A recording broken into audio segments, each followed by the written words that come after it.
Balik bansa na ang nasa 300 Pilipino na naipit sa bakbakan sa Middle East. Nag-resume na kasi ang ilang limitadong mga biyahe mula roon. Narito po ang report ni Rainiel Pawid.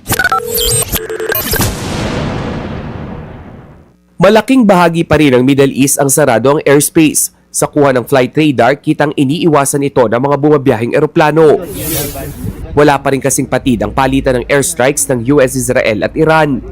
Nadamay na nga riyan ang Gulf countries, pero kahapon nagbukas na ang airspace ng Saudi Arabia at United Arab Emirates o UAE. Pero limitadong flights pa lang ang nakakabiyahe.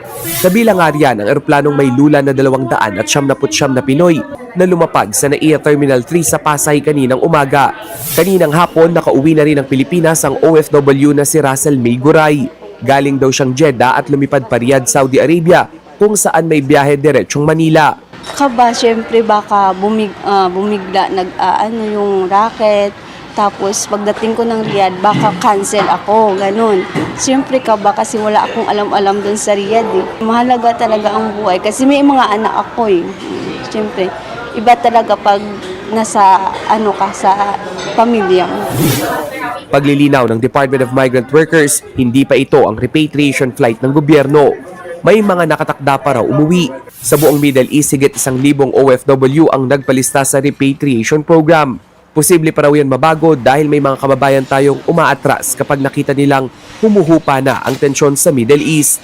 Inaantabayan na naman ng Embahada ng Pilipinas ang pagbubukas ng paliparan sa Tel Aviv, Israel. Oras na magkaroon na ng flight, ibabiyahe na pabalik ng bansa ang mga labi ng Pinay caregiver na si Mary Ann De Vera. Nasawi siya matapos mabagsakan ng Iranian missile debris ang kanyang tinutuluyan.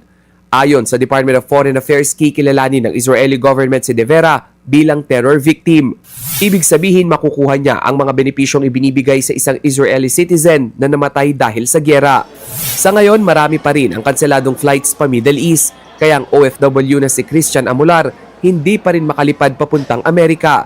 Sa Dubai kasi ang kanyang connecting flight. Kung babalik pa po kasi ako ng Iloilo, mahirap naman kasi wala na rin naman akong pera.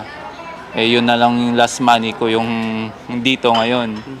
Kaya kung babalik pa ako ng Iloilo, another na naman gastos pabalik po ng Manila. Kaya no choice talaga, maghihintay ka talaga ng rebooking po nila. Kaya naman umaasa siyang mabibilhan ng employer ng bagong tiket na diretso pa Amerika.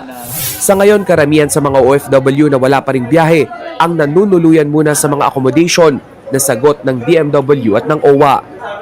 Nagbabalita mula sa Frontline, Rainiel Pawid, News 5. Mga kapatid, ako po si Ruth Cabal. Dito tayo sa totoo, dito tayo sa True FM. Mag-follow at mag-subscribe din po kayo sa aming social media accounts at True Network PH. Diyan po yan sa aming X na dating Twitter, sa FB, sa Instagram, sa YouTube, sa TikTok at sa mga podcast. At syempre, tutok din po kayo sa Signal True TV Channel 19.